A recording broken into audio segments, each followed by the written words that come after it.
Hiya, I've created this messy braid for Maya, who was modelling this sari for me for my website. You can do this neat or tidy, it's up to you, but start by sectioning the hair. I've just taken it from ear to ear and a little section behind that and clipped it out of the way and done a ponytail. Maya's got very flyaway hair, so it was a little harder to work with, but I'm using a long fluffy braid that I have in my web store, and this will just add fullness to the braid that I create for her. I'm going to just put a holding pin on top of that piece there. It's kind of split into 3 ponytails, so I'm placing that on top of her ponytail and then just putting a holding place in there. And because she's young, I didn't want to do a very sort of neat braid, so what I've done is started with a normal braid, and then I'm going to do fishtail at the bottom. I'm not going to keep it too neat because, again, I'm going to pull out a lot of the hairs and I want to keep it fresh for her. It's one that, you know, she wore all day, so I just wanted it to be, you know, very easy. To do a fishtail braid, I'll probably do a proper tutorial on this, but you just need to split the hair in 2 and then take a little bit of hair from either side of the braid, one at a time, and pull that towards the middle. So taking a bit there from the left, putting it in the middle, and then picking up a bit from the right and putting it in the middle, and you're literally just crisscrossing the hair over. It's so easy. The smaller strands you take, the more intricate it looks. The bigger you take, the more romantic it looks. So when you get to the bottom, just band that off, and what I did is started pulling out bits of the braid now, and I'm really tugging at it, really pulling it. This will make it look wider but also give it that young, fresh feeling for Maya. So when I get to the top, all I'm going to do is just wrap some elastic around it. For someone like yourself who, you know, will be doing this on yourself, then you can just put elastic band through one of those ponytails and just tie that to your hair, to your ponytail, and then work with it. So taking down that middle section and just keeping it out of the way, I'm going to work on the crown. Now Maya's going to be wearing a dikka for me, and I want to have a little puff behind that. So I'm just going to brush her hair smoothly forward and then stick on a hair pad, which is also helps keep dupattas in shape, and give sort of a nice puffy look without that puff collapsing.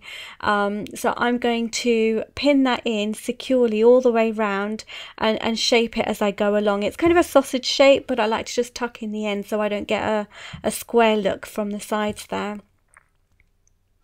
So just using pins just to put that in place, and then I'm going to pull this hair back, and I'm going to do a very soft back brush starting at the root so that it's not too much of a pain to comb out. Obviously she's my daughter, she's very young, and I don't want her to have a lot of back comb in there, so it looks quite rough, but it isn't. It's very soft and very easy to comb out. It's not sort of back comb one on top of the other, but you can see how much volume that's given me. She was like, oh, selfie time. So I'm going to grab this hair now, bring it forward and just smooth out the tops, work with it. This took me a long time to do, and a lot of that is off camera, but what I've done is just grabbed it in my hands, played with it. Because her hair was a little frizzy, it was a bit difficult to work with, but and get that puff just right. But I've got to the bit where I'm happy with it now, and all I'm going to do is just smooth it down, twist it over and pin it down, and that puff will just give it that shape. And the little bit of back comb that's in there as well is just going to help poof it out from the sides where that puff isn't, if that makes any sense to you.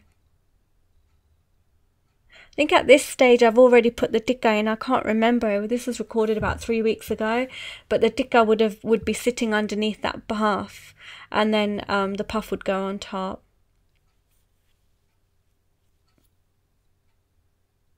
That's usually how I record it.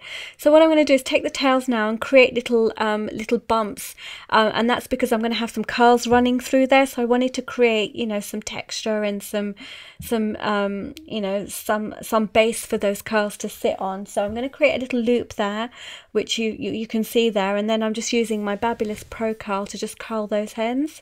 And then what I'll do is have some of those curls trailing. I'll sort of drape them so that some of them are trailing and some of them are coiled up. I love this product. This curl just gives me really nice defined curls, neat curls. as opposed to doing it barrel curled with my fingers, where you'll get a lot of hair that sort of comes out. It doesn't look neat, and it makes the hair look really, really glossy. So here's me pulling some of those curls through that little loop that I created, and over it and around it, and just styling it. I always take my time when I'm doing this last bit because I want it to look just right. Literally, you just need a little pin once you're ready to pin that down.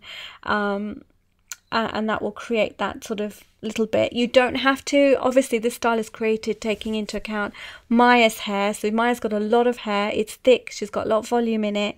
So I've got to do something with the hair. I couldn't just put it all in a braid. I could, but you know, I kind of wanted to do something interesting. So hairstyles are all about composition and working with what you have. So if you have hair that's thinner, then you might want to skip this sort of curly bit. Obviously, I always love to dress the hair. This is it done, and this is it all messy and pulled out. If you want to do it neater, just don't pull the hair out. I included a picture of my bride at the end. One of the pictures is from the trial where we did the hairstyle, and then the one is actually on her wedding day, and you can see what it looks like neat and under a dupatta. Absolutely stunning. I'm seeing this hairstyle everywhere. All the fellow makeup artists that I follow are also doing this hairstyle, and so I think it's really, really in for 2015 and great for engagements. Here's my beautiful bride from the weekend. Take care. Bye.